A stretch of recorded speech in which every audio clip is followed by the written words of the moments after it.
যারা ফতোয়া দেয় এবং তাদের পেছনকার যে সকল লোকগুলো তাদের অনুসারী, এদেরকে দিয়ে একটা সমাজে উৎপাত সৃষ্টি করে, এদেরকে তো আপনি প্রমোট করেন। তো খালেদা আপনি তো দায়ী। হ্যাঁ, এবং এটাকে আমার দায় আছে, আমার দায় আছে। জি, অবশ্যই আপনার দায় আছে এটা। জি, এখন এদেরকে তো আপনি এদের সঙ্গে আমি কেন বসবো? আপনি তাদের সঙ্গে বসবো আমি যারা সত্যিকার অর্থে ধর্ম সম্পর্কে জানেন, যারা সত্যিকার অর্থে ইসলাম সম্পর্কে জানেন। ইসলাম মানে তো আপনি কি করেন, এরকম কেউ কি আছে ফারাদ ভাই? এরকম কেউ কি আছে? নিশ্চয় আছে, জি, নিশ্চয় আছে। বাংলা প্রচুর লোক, তাদের সঙ্গে সারাক্ষণ কথা বলছি। আপনারা যদি খেয়াল করেন, আমার অবস্থান কিন্তু অ্যান্টি ইসলামিক না। আমার অবস্থান এরাই কি ছিল, আমি সবসময় সেকুলারদের সমর্থন। পাশ্চাত্য আমাদের ধর্ম সম্পর্কে যে ধারণা দিয়েছে, এই ধারণাটা তো ভুল।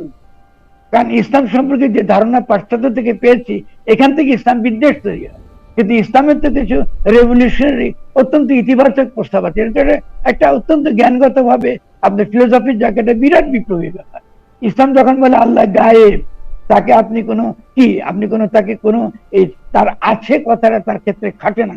কারণ তিনি যেভাবে এই যে বিশ্ব থাকে এই সময়ের অধীনে, কালের অধীনে, কি আবার বিশ্বের দেশ বা একটা বিশ্বের জায়গায়, আপনি বলতে পারেন যে আল্লাহ ওই জায়গায় ওই সময়ে নিউ ইয়র্কে বসে আছে, বলতে পারবেন আপনি? তাহলে যিনি এরকম বলা যায় না, তার সঙ্গে আছে কথাটা যেমন খাটেন না, তবে নাই কথা তো খাটেন। এই জন্য ইসলাম কি বলতেছে যে আপনি গায়েবে আত্মসমর্পণ করতে হবে। এটা হচ্ছে কোরআনের বাণী। আমি কোরআন থেকে করতেলাম আপনাকে। তাহলে এই যে শব্দটা, গায়েব শব্দটা বোঝার মতো লোক লাগবে তো, তার সঙ্গে তো তর্ক চলবে। আপনি তো মূর্খের সঙ্গে তর্ক করতে পারবেন। আপনি যে মূর্খ অর্থ বুঝেন, বা ফকির লালন যখন বলছে নাফি ইসবাত যে জানেন, যে লাইলা কথার অর্থ বুঝেন, যে নাফি করা, ইসবাত, তারপরে ইল্লাল্লাহ পড়া। এই যে দুইয়ের পার্থক্য, যে নেগেশন, আমি শেষ করি খালেদ প্লিজ। জি, জি। যারা নেগেশন এবং অ্যাফার্মেশনের ভেদ করতে পারে না, নফি ইসবাত যে জানে না, মিছের তার পড়াশোনা। লালন কয় তারা কি করে, তারা ধর্মের নামে চটকদারি করে বেড়ায়। তা আমি এদের সঙ্গে বসে কি করবো? এইটাই কারণে যে তারা লালনকে পছন্দ করে, ঠিক আছে না? আমি আরো শেষ করি, আরেকটা ছোট্ট শেষ করি। যে ফকির লালন বলতেছে যে মুখে পড়ে সদাই লা ইলাহা ইল্লাল্লাহ, আইন ভেজিলেন রসুলুল্লাহ। আপনি যখন সেই লালনের বিরোধিতা করেন, তার মানে আপনি আমাকে লা ইলাহা ইল্লাল্লাহ বলতে নিষেধ করছেন। তো এরা কি মুসলমান? আমাকে বলেন না, এরা মুসলিম পর্যায়ে পড়ে? এদের সঙ্গে আমি কি তর্ক করব? ফরহাদ ভাই, আমি কিন্তু আপনার কথার সাথে আমি দ্বিমত করতে পারছি না। কারণ আপনি আমাকে বলছেন যে আপনিও তো এনায়েতুল্লাহ আব্বাসীকে আনছেন, তারপর হচ্ছে এইসব মানুষ তাদের বক্তব্য দেওয়ার সুযোগ, তারা খুনের কথা বলছেন, সেটার একটা মাধ্যম দেওয়া হয়েছে। এর জন্য যদি দায় থাকে, আমি দায় খুব স্বীকার করতেছি। কিন্তু ফরহাদ ভাই, আপনি আমাদের সকলের শিক্ষক হিসাবে আমাদের প্রশ্ন যে আপনি যদি তাদের সাথে না বসেন, তাদের যুক্তি যদি না শোনেন, অবশ্যই বলবো, অবশ্যই শুনবো, কিন্তু আপনি এনায়েতুল্লাহ আব্বাসীর কথা কেন? আচ্ছা ভাই, অবশ্যই শুনবো। এনায়েতুল্লাহ আব্বাসী তো একবারের লোক না রে ভাই। দাদা, এটা দর্শক যেহেতু এনায়েতুল্লাহ আব্বাসী আপনাকে বলছেন যে আপনি যে ধরনের অন্যায় করছেন, আপনাকে মেরে ফেলা যায়, আমি তার কথা বলতে চাইতেছিলাম না। আপনি বলছেন যে মেরে ফেলার জন্য আপনি রেডি আছেন, মরে যাওয়ার জন্য আপনি রেডি আছেন। আপনি কিন্তু বারবার সরে যাচ্ছেন মহিষুদ। জি, আপনি ইনায়েতুল্লাহ আব্বাসীকে তো আমি উত্তর দিয়ে ফেলেছি, আমার তার দরকার নেই। আচ্ছা ঠিক আছে, বাদ দিলাম। আপনি বাদ দিলাম, না বাদ দিবেন না, আসেন। আমি তো বলেছি ইনায়েতুল্লাহ আব্বাসী, আবারও বলতে, ইনায়েতুল্লাহ আব্বাসী কোথায় দাঁড়ালে তিনি আমাকে হত্যা করবেন, আমি সেখানে দাঁড়িয়ে থাকি। কারণ আপনি তো মূর্খের সঙ্গে তর্ক করতে পারবেন। আপনি কি বলতে চান? কিন্তু আপনি শিখাবেন না, আপনি তো আমাকে শিখাইতেছেন। আপনি তাকে, আরে ভাই, আপনি একটা পাগলা কুকুরকে কি শিখাবেন রে ভাই? আপনি তো এটা, আপনি তাকে ক্ষমা করে দিতে পারেন। আমি তার সঙ্গে কি, আপনি যে এই যে আপনি বললেন যে বসতে হবে, অবশ্যই বলবো। আপনি কি মনে করেন আমি যে কথা বলছি এটার সঙ্গে আমি কোনো জ্ঞানী ব্যক্তিদের আন্তর্জাতিকভাবে বসি নাই? আমি তো অবশ্যই বসছি, অনেক বড় বড় আলেম ব্যক্তিদের সঙ্গে বসছি। তারা কি আমার কথা শুনতেছে না? তারা কি দেখতেছে না যে আমি যে কৌশলটা অবলম্বন করছি এই সকল মূর্খদের বিরুদ্ধে, এই সকল খুনিদের বিরুদ্ধে? তারা কি শুনতেছে না? আমি তো বারবারই তো বলেছি যে হযরত ঈসার আমলে তো তাকে তো পুরস্কারে ঝুলতে হয়েছে। আপনি এক একটা সমাজে এক একটা সময় আসে যখন জ্ঞানী ব্যক্তিদেরকে এটা করতে হয়, কোনো পথ নেই তো, আপনি তো এগুলো বসে তো সমাধান করতে পারবেন। ফলে সেই ক্ষেত্রে আপনার প্রশ্নটা হচ্ছে এই দেশের সাধারণ যে মানুষগুলো, সাধারণ যে থাকে ঈসাকে বলবে আল্লাহ দিকে ক্ষমা করে দাও, এরা জানে না এরা কি করে। তো ওদেরকে আমার এই কথাটাই বলতে হবে, আর তো কিছু বলেন। এখন আমি যে কথাগুলো বলছি সে কথাটা যদি আমি ভুল বলি আজকেও কালকেও, এটা তো নিশ্চয়ই বিচার করবে, ইতিহাস তো তার বিচার করবে। কারণ আমি তো এদের পক্ষে তো আমি দাঁড়িয়েছি, এবং দাঁড়িয়ে আমি ভুল করেছি মনে করি। কারণ যারা অনেক সেকুলার এখন আমাকে তামাশা করছে এদের পক্ষে ফরামুলা দাঁড়িয়েছে, না, এদের পক্ষে আমি দাঁড়িয়েছি, এবং আগামী দিনে এদের পক্ষে আমি দাঁড়াবো। কারণ কথা হচ্ছে আমি তো মানুষকে তো অস্বীকার করতে পারবো, মানুষকে নিয়ে আমার কারণ, সে যদি ভুল করে মানুষকে অস্বীকার করতে পারে। কিন্তু আপনি আমাকে বলতেছেন সেটা না, এমন একটা লোকের সঙ্গে বলতে যে লোকটা বিশুদ্ধ মূর্খ, আচ্ছা আমি ওর সঙ্গে কি কথা। আচ্ছা আমি আমি আমি আমি আমি আমি অন্যভাবে বলি যে ধরেন আপনি যে ব্যাখ্যা দিচ্ছেন বা যে জায়গার থেকে যে যে যে যে পাটাতন বা পটভূমি থেকে আপনি কথা বলতেছেন, এই একই জায়গা থেকে কি আমাদের ইমাম সাহেবেরা, আমি যদি বলি বাইতুল মুকাররমের যিনি খতিব আছেন, তিনিও কি একই জায়গায় আছেন? তার সাথে কি আপনার এই ব্যাপারে কথা হচ্ছে? মানে মানে মানে ব্যাপারটা কি আলাদা হইতেছে কিনা? মানে কারণ আমার মানে অনেকে লিখতেছেন তো, যারা যারা আমাদের সাথে আলোচনা অংশগ্রহণ করতেছেন তারা বলতেছেন যে আমি তো দিচ্ছি, বুঝে গেছেন। আপনি আছেন আমাদের বন্ধু মোহাম্মদ আজমকে, একটা আপনি ধরুন তিনি বাংলা সাহিত্যে তিনি এক্সপার্ট, তাহলে আপনি যদি আমরা একটা লোকের সঙ্গে বসাবেন তিনি সেটাতে এক্সপার্ট নন। যেমন আমার কিন্তু বিশেষজ্ঞতা, কিন্তু আপনি কয়েক রাকাত নামাজ পড়বেন, আপনি কি করলে আপনি জান্নাতে যাবেন এটা না। আমার বিশেষজ্ঞতা হচ্ছে দর্শন। আপনি ইগনোর করছেন কেন? দর্শন হচ্ছে আমার ইস্যু, ধর্মতত্ত্ব না। ফলে ধর্মতত্ত্বের লোকের সঙ্গে আমি কেন আপনি আমাকে তর্ক করতে বলছেন? ওকে, এটা তো ভুল তো। ওকে, আপনি প্রথম কথা হচ্ছে আপনি যদি জ্ঞানী এরকম কোন ব্যক্তি পান যিনি রিয়েলি থিওলজি বুঝেন, ধর্মতত্ত্ব বুঝেন, কারণ ইসলাম তো ধর্মতত্ত্ব না। কারণ এই মানুষগুলো যে বড় ক্ষতি করছে আন্তর্জাতিক ভাবে সেটা হলো এই, তারা ইসলামকে একটা অত্যন্ত নিকৃষ্ট, সহিংস, সন্ত্রাসী ধর্ম আকারে এটাকে তারা প্রতিষ্ঠা করছে আন্তর্জাতিক ভাবে। আমাদেরকে প্রতিষ্ঠা করতে হচ্ছে ইসলাম এমনই একটা ধর্মতত্ত্ব সে প্রস্তাব করেছে যার মধ্যে নিহিত রয়েছে এমন দার্শনিক প্রস্তাবনা যা এই মুহূর্তে আমাদেরকে বিশ্ব জয় করবার উপাদান দেয়, বিশ্ব জয় করবার উপাদান দেয়। আপনি উস্কার দিয়েছেন, শেষ করি প্লিজ খালেদ, আপনি উস্কার দিয়েছেন বাংলাদেশে আবার একটা সন্ত্রাস বিরোধী, ওই যে ঠিক আছে না, ওই যে মার্কিন যুক্তরাষ্ট্রের আপনার সে ওয়ার অন টেরর, এরকম একটা কিছু আপনি চাপিয়ে দেওয়া। আমি উস্কাইতেছি না, আপনি উস্কাইতেছেন বলে মনে হইতেছে, এটা আমি জানি না। কিন্তু ঘটনা দিচ্ছে যে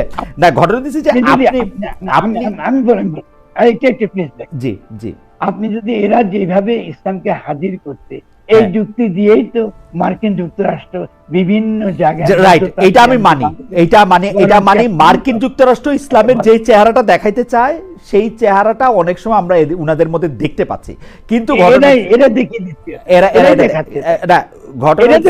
কিন্তু আমাদেরকে একটু বলেন তো, ফরাদ ভাই ইসলামের যে দার্শনিক জায়গাটা প্রতিষ্ঠিত করতে চাইতেছে বা প্রতিষ্ঠিত করছেও হয়তো, বা অনেকের মধ্যে অলরেডি এটা প্রতিষ্ঠিত আছেও, ওইটা কি আসলে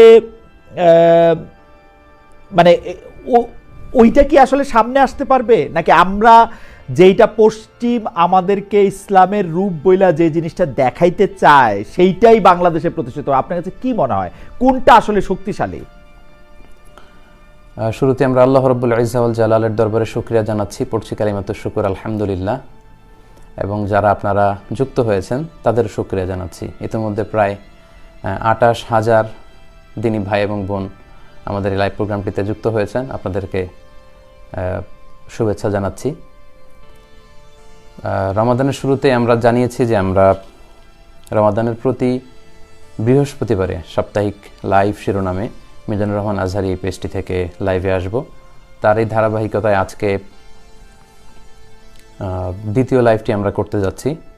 সময়ের ব্যাপারে আমরা বলেছিলাম যে বাংলাদেশ সময় 9:30 আমরা এই লাইভটি শুরু করব, এবং অধিকাংশেরই একই মতামত ছিল যে বাংলাদেশের সময় অনুযায়ী রাত 9:30, ইট সাউন্ডস গুড।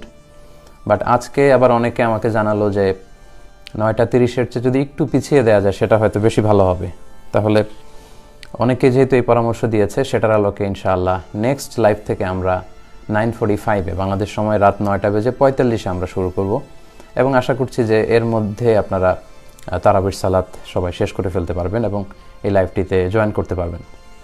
ইতিমধ্যে আমরা দেখছি প্রায় 35,000 ভাই বোন এই লাইভটিতে যুক্ত হয়েছেন।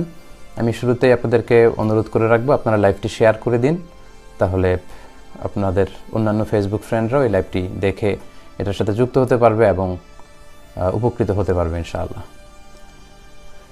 সম্মানিত সুধী, গত সপ্তাহে আমরা আলোচনা করেছিলাম কোরআনময় হোক আমাদের এবারের রমাদান, এই শিরোনামে কিভাবে আমরা কোরআন নাজিলের মাসে কোরআনের সাথে সম্পর্ক বাড়াতে পারি, আমাদের অ্যাটাচমেন্টকে আরও মজবুত করতে পারি।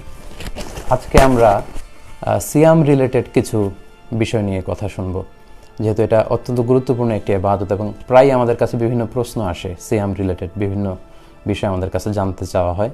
তো আজকে আমরা এই দ্বিতীয় লাইভটিতে সিয়াম রিলেটেড কিছু জরুরি বিষয় নিয়ে আমরা কথা বলবো। বেসিক্যালি 3টি বিষয় আজকে আমি আপনাদের সামনে কথা উপস্থাপন করবার চেষ্টা করব। প্রথমত হচ্ছে এই সিয়াম আমাদের জন্য আল্লাহ তাআলা ফরজ করেছেন, কিন্তু কিছু প্রেক্ষাপটে আল্লাহ তাআলা কিছু ব্যক্তিদেরকে ছাড় দিয়েছেন, যারা রমাদানে সিয়াম না রাখলেও চলবে, রোজা না রাখলেও চলবে, কিন্তু পরবর্তীতে তাদেরকে কাজা করতে হবে।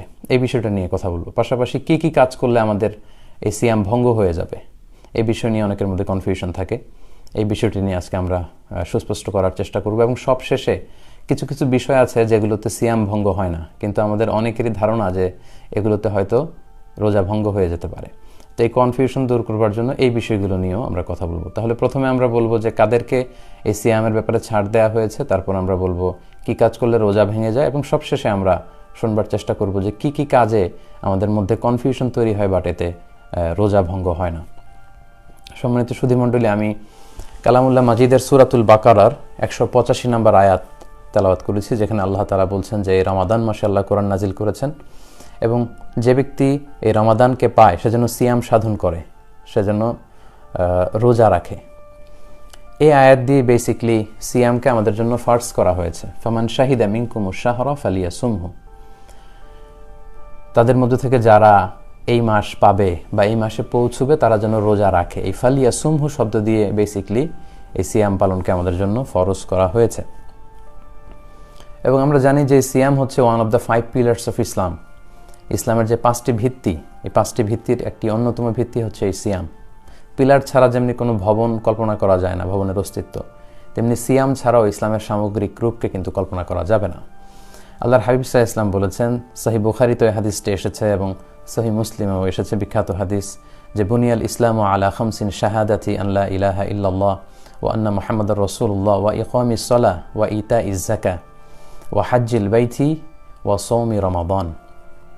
এখানে ইসলামের 5টি ভিত্তি নিয়ে কথা বলা হয়েছে, যে ইসলামের 5টি ভিত্তির প্রথমটি হচ্ছে এই শাহাদাত, এই সাক্ষী দেয়া যে আল্লাহ ছাড়া কোনো ইলাহ নেই এবং আল্লাহর মুহাম্মদ সাল্লাল্লাহু আলাইহি ওয়াসাল্লাম হচ্ছেন আল্লাহর রাসূল। তারপর হচ্ছে সালাত কায়েম করা, তারপর যাকাত আদায় করা এবং জিলহজ মাসে হজ করা, এবং সর্বশেষ হচ্ছে রমাদানের সিয়াম পালন করা। তো সিয়াম হচ্ছে one of the 5 pillars of Islam, ইসলামের 5টি ভিত্তির মধ্যে থেকে অন্যতম একটি ভিত্তি। এবং এই সিয়াম, এই ইবাদতটি, এই যে আমরা সিয়াম পালন করছি, রোজা রাখছি, এটি এমন একটি ইবাদত, কোনো ইবাদতের ক্ষেত্রেই কিন্তু আল্লাহ এমন ঘোষণা দেননি যে এই ইবাদতটি আমার জন্য রাখা হচ্ছে এবং আমি এটির প্রতিদান দেব, এমনটি বলা হয়নি, এমন এক্সপ্রেশন পাওয়া যায় না। শুধু সিয়ামের ক্ষেত্রেই এই এক্সপ্রেশনটা পাওয়া যায়। হাদিসে কুদসিতে আল্লাহ বলছেন, আস-সাওমু লি ফাইন্না সাওমা লি ফাইন্নাহু লি ওয়া আনা আজজি বিহি, এই সিয়াম আমার জন্য পালন করে থাকে আমার বান্দারা, তাই আমি নিজে এর প্রতিদান দেব, নিজ হাতে দেব এর প্রতিদান। অন্য এক বর্ণনা এসেছে যে ফাইন্নাহু লি ওয়া আনা উজজা বিহি, সিয়াম আমার জন্য রাখা হয় আর আমি নিজেই হব এই সিয়ামের প্রতিদান। তো এই হাদিস থেকে আমরা বুঝতে পারি আসলে এটা অনেক গুরুত্বপূর্ণ একটি ইবাদত, তাই আমাদের উচিত যথা নিয়মে আল্লাহ তাআলার সন্তুষ্টি অর্জনের উদ্দেশ্যে এই সিয়ামকে পালন করা। তো সেই উদ্দেশ্যকে সামনে রেখে আজকে আমরা ফিকহুস সিয়াম এই শিরোনামে কিছু কথা শুনব এবং সেখানে আমরা জানবার চেষ্টা করব যে কাদেরকে এই সিয়ামের ব্যাপারে ছাড় দেওয়া হয়েছে, কি কাজ করলে সিয়াম ভঙ্গ হয়, এবং সবশেষে জানবো যে কি কি কাজ করলে অনেকে মনে করে থাকে যে সিয়াম ভঙ্গ হতে পারে, আসলে সিয়াম ভঙ্গ হয় না। তো ফিকহুস সিয়াম এই বিষয়টা অনেক ব্রড একটা ইস্যু, অনেক বড় একটা ব্যাপার, এটার সাথে অনেক বিষয় ওতপ্রোতভাবে জড়িত, কিন্তু আজকের এই আলোচনায় এত দীর্ঘ বা এত সবগুলো বিষয়কে ওইভাবে কভার করা যাবে না। আমরা বেসিক্যালি 3টা বিষয় নিয়ে কথা বলবো ইনশাআল্লাহ। তাহলে প্রথমে আমরা শুনবো যে কাদেরকে এই সিয়াম থেকে ছাড় দেওয়া হয়েছে। আমরা জানি যে প্রাপ্তবয়স্ক প্রতিটি নারী পুরুষের জন্য রমাদানে সিয়াম পালন করা ফরজ, কিন্তু কিছু কিছু ব্যক্তি আছে তাদের কিছু কারণে বা পরিস্থিতির আলোকে তাদেরকে সিয়াম থেকে ছাড় দেওয়া হয়েছে। তারা কারা? আমরা শুরুতে এ ব্যাপারে কথা শুনি যে কাদেরকে সিয়ামের ব্যাপারে আল্লাহ তাআলা ছাড় দিয়েছেন। সর্বপ্রথম যাদেরকে ছাড় দেওয়া হয়েছে তারা হচ্ছে সবি, শিশুদেরকে সিয়ামের ব্যাপারে ছাড় দেওয়া হয়েছে। যারা আমাদের ঘরে ছেলে মেয়ে যারা আছে, যারা বয়সে উপনীত হয়নি, তাদেরকে শরিয়ত ছাড় দিয়েছে, তাদের জন্য রোজাকে ফরজ করা হয়নি। তবে বাচ্চাদেরকে ইন্সপায়ার করা উচিত। 6-7 বছরে যখন বাচ্চারা পৌঁছে যাবে, অনেক বাচ্চারা রোজা রাখতে চায়, কিন্তু অনেক সময় বাবা মারা সেটা অ্যালাউ করতে চায় না। আমি বলবো যে তারা যদি রাখতে চায় এবং আপনি ফিল করেন যে ওরা পারবে, তাহলে ওদেরকে বাধা দেওয়া উচিত না, ওদেরকে ইন্সপায়ার করা উচিত। কারণ 1 দিন 2 দিন না খেয়ে থাকলে বাচ্চারা মরে যায় না, কিন্তু এই যে ছোটোবেলা থেকে ওর যে একটা স্পিরিট, রোজা রাখার প্রতি ওর যে একটা আকাঙ্ক্ষা, বড়দের সবাইকে সে রোজা রাখতে দেখে, সেও রোজা রাখতে চায়। তো এই স্পিরিটটা যাতে আমরা নষ্ট না করি, আমরা যাতে তাদেরকে উদ্বুদ্ধ করি। কিন্তু শরিয়া তাদেরকে ছাড় দিয়েছে, কারণ তারা মুকাল্লাফ বিশরা নয়, তাদেরকে ছাড় দেওয়া হয়েছে, তাদের জন্য সিয়াম ফরজ নয়। 2 নম্বরে যাদেরকে ছাড় দেওয়া হয়েছে তারা হচ্ছে মজনুন, মানে পাগল, মেন্টালি যারা ডিসঅর্ডার, কি করছে কি বলছে কিছুই জানে না, গায়ে কাপড় আছে কি না এটা বুঝতে পারছে না, এই জাতীয় লোকদেরকেও কিন্তু শরিয়া আল ইসলামিয়া ছাড় দিয়েছে, তাদের উপরও রোজা রাখা ফরজ নয়। এটার দলিল হচ্ছে শিশুরা এবং মজনুন যারা পাগল, মেন্টালি ডিসঅর্ডার, তারা যে এই সিয়ামের বিধানের আওতার বাইরে, তার দলিল হচ্ছে সুনানে আবু দাউদের একটি হাদিস, এবং হাদিসটি সহি। আল্লাহর হাবিব সাল্লাল্লাহু আলাইহি ওয়াসাল্লাম বলেছেন, রুফি আল কালামু আন সালাসা, 3 শ্রেণীর ব্যক্তির উপর থেকে শরীয়তের কলম উঠিয়ে নেওয়া হয়েছে। তারা কি করছে এগুলো লিখে রাখা হয় না, এটা মওকুফ, শরীয়তের কলমকে উঠিয়ে নেওয়া হয়েছে। এর মধ্যে প্রথম শ্রেণী হচ্ছে আনিন নাইমি হাত্তা ইয়াস্তাইকিযা, ঘুমন্ত ব্যক্তি থেকে শরীয়তের কলম উঠিয়ে নেওয়া হয়েছে। ঘুমন্ত অবস্থায় কে কি করলো এর ব্যাপারে আল্লাহ তাআলা তাকে জিজ্ঞেস করবে না। তারপর 2 নম্বর হচ্ছে আনিস সাবি হাত্তা ইয়াহতালিমা, শিশুদের ব্যাপারে ছাড় দেয়া হয়েছে যতক্ষণ না তারা বালেগ বা বালেগা হয়, অর্থাৎ ম্যাচিউরড হয়, প্রাপ্তবয়স্ক হওয়ার আগ পর্যন্ত তাদেরকে ছাড় দেওয়া হয়েছে, তাদের জন্য সিয়াম ফরজ নয়। এবং সবশেষে আল্লাহর হাবিব সাল্লাল্লাহু আলাইহি ওয়াসাল্লাম বললেন, ওয়া আনিল মাজনুনি হাত্তা ইয়াকিলা, পাগল, মানসিক বিকারগ্রস্ত যারা, পাগলের জন্য শরিয়ত ছাড় দিয়েছে, তাদের উপর শরিয়তের হুকুম বর্তায় না। তাহলে এই হাদিসের আলোকে, সুনান আবু দাউদের এই হাদিসের আলোকে আমরা বুঝলাম শিশুদের জন্য সিয়াম পালন ফরজ নয়, এবং যারা পাগল তাদের জন্য সিয়াম পালন ফরজ নয়। 3 নম্বরে যাদেরকে ছাড় দেওয়া হয়েছে তারা হচ্ছে অসুস্থ, যেটাকে কোরআনের ভাষায় বলা হয়েছে মারিদ, অসুস্থ। রমাদানে যদি আপনি এমন অসুস্থ হয়ে পড়েন যে অসুস্থতার কারণে আপনি প্রাণনাশের আশঙ্কা করছেন, কিংবা মারাত্মকভাবে স্বাস্থ্যহানির আশঙ্কা করছেন, এবং আপনার পক্ষে সিয়ামকে কন্টিনিউ করা সম্ভব হচ্ছে না, সে পর্যায়ে আপনি রোজা ভাঙতে পারবেন, কিন্তু পরবর্তীতে আপনাকে কাজা করতে হবে। আমি একটু আমাদের একজন দর্শক অনেকবার একই মেসেজ পাঠিয়েছেন, একটু পড়ে শোনাই। ওনার নাম মাহমুদুল হাসান রুমন। উনি বলেছেন, খালেদ আপনার থিওলজির বেসিক খুবই দুর্বল, এরকম আধ্যাত্মিক লেভেলের লোকের সাথে কথা বলার আগে আরও জ্ঞান অর্জন করা উচিত। আমি আপনার সাথে একদম একমত।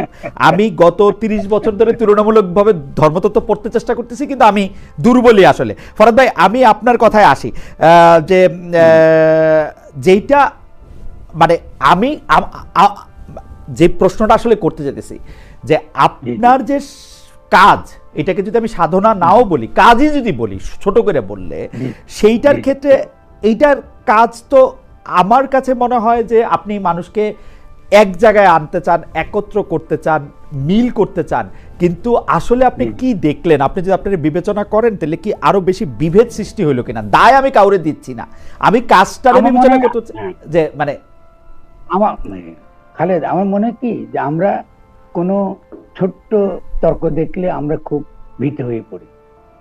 আমি মনে করি যে এই ইস্যুটা আসাটা বাংলাদেশের এখন এই মুহূর্তে, বিশেষত আমি খেয়াল করেন, একটা 5ই আগস্টে একটা গণঅভ্যুত্থান হয়েছে, এবং 8ই আগস্টে গণঅভ্যুত্থানটাকে নস্যাৎ করে দেওয়া হয়েছে। আমি এরকম একটা দুর্বল যেখানে সরকার আছে আমাদের, আমরা একটা কনস্টিটিউটিভ প্রসেস, আমরা একটা গঠনমূলক একটা প্রক্রিয়ার মধ্যে ঢুকতে পারিনি। গঠনমূলক প্রক্রিয়া মানে হলো এই বিষয়টা কিন্তু আমরা জনগণের কাছে নিতে পারতাম, বলতে দেখো ইসলাম তোমার ধর্ম, সকলের ধর্ম। তাহলে আমরা যখন নতুন করে একটা রাষ্ট্রটা বানাতে যাচ্ছি, তখন এই ধর্মের ভূমিকাটা কি হবে, কি করে আমরা এটাকে ব্যবহার করব, তার প্রজ্ঞার দিকটা কি, তার বিভিন্ন রকম প্রস্তাবনা কি, তার প্রশাসনের প্রস্তাবনা কি, কেমন তার প্রাণ প্রকৃতি পরিবেশের সঙ্গে তার কি প্রস্তাবনা আছে। যেমন ধরুন আমি একটা ছোট উদাহরণ দিই আপনাকে, আল্লাহ কোরআনে আমরা খলিফা, অন্য কোনো ধর্মে কিন্তু মানুষকে এরকম খলিফা বলা হয়নি, যে আল্লাহর এই দুনিয়া তারা আল্লাহর প্রতিনিধি এবং তাদের প্রধান কাজ হচ্ছে কি এই তার সৃষ্টিকে রক্ষা করা। তাই কত কত রেভলিউশনারি বক্তব্য। তার মানে আপনি এখানে এই যে বিষ দিচ্ছেন জমিতে, আপনি যে পানি বিষাক্ত করে ফেলতেছেন, আপনি বহু লোক ক্যান্সারে মারা যাচ্ছে, আপনার যে কোনো জীবের যে তার কোনো নিরাপত্তা আপনি দিচ্ছেন না, এই সবই তো ইসলামের অন্তর্গত। এই সবই তো ইসলামের অন্তর্গত। ইসলামকে আপনার ওই যে আবুল সরকার কি একটা শব্দ ব্যবহার করছে, এটা আমি ইসলাম ধ্বংস হয়ে গেল। ইসলামের তো ঠুনকা যে আপনারা আল্লাহর শানে বেয়াদবি করছেন। আরে ভাই, আল্লাহর শানে বেয়াদবি করলে আল্লাহ কি ওর জন্য লোকটার জন্য কি বাতাস বন্ধ করে দিচ্ছে, পানি বন্ধ করে দিচ্ছে, খাওয়া বন্ধ করে দিচ্ছে? এগুলো কি ধরনের কথাবার্তা?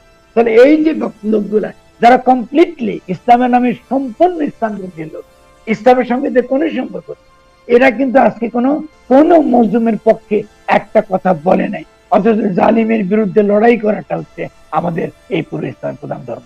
তো শেখ হাসিনার আমলে এদিকে দেখেছেন আপনি লড়াই করতে, সেই হিসেবে দেখেন নাই।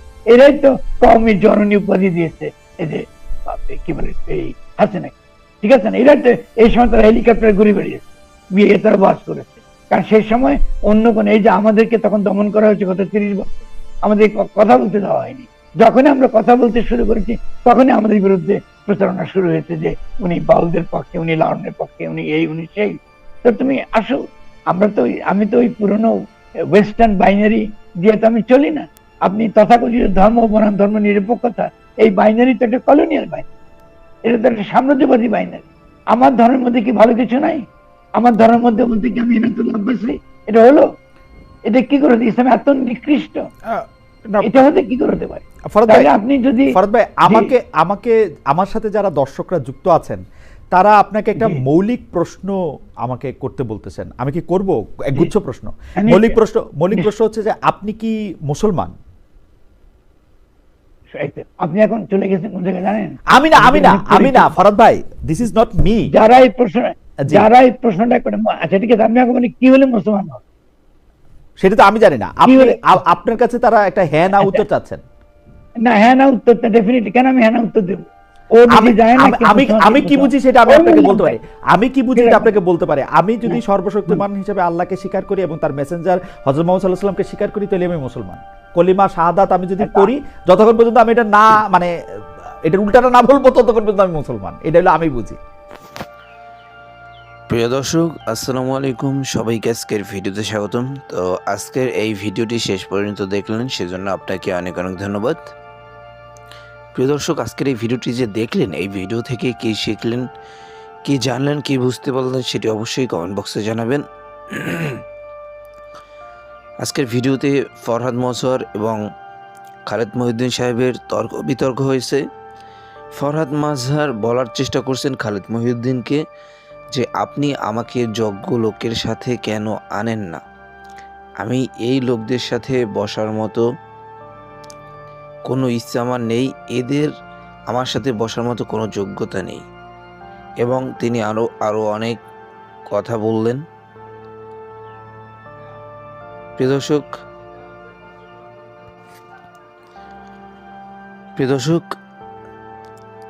এই ভিডিওটি শেষ পর্যন্ত দেখলেন সেজন্য আপনাকে অনেক অনেক ধন্যবাদ। প্রিয় দর্শক, আজকের মতো এখানেই শেষ করে দেবো, আবার দেখা হবে নতুন কোনো ভিডিওতে। সেই পর্যন্ত ভালো থাকবেন, সুস্থ থাকবেন। যারা যারা এখনও আমাদের ইউটিউব চ্যানেলটিকে সাবস্ক্রাইব না করছেন, একটি সাবস্ক্রাইব করে দিবেন, যাতে করে পরবর্তী ভিডিও আপলোড করার সাথে সাথে আপনার কাছে একটি নোটিফিকেশন চলে যায়, আপনি সবার আগে আমাদের এই ভিডিওটি দেখতে পারেন। ভালো থাকবেন, সুস্থ থাকবেন। আল্লাহ হাফেজ।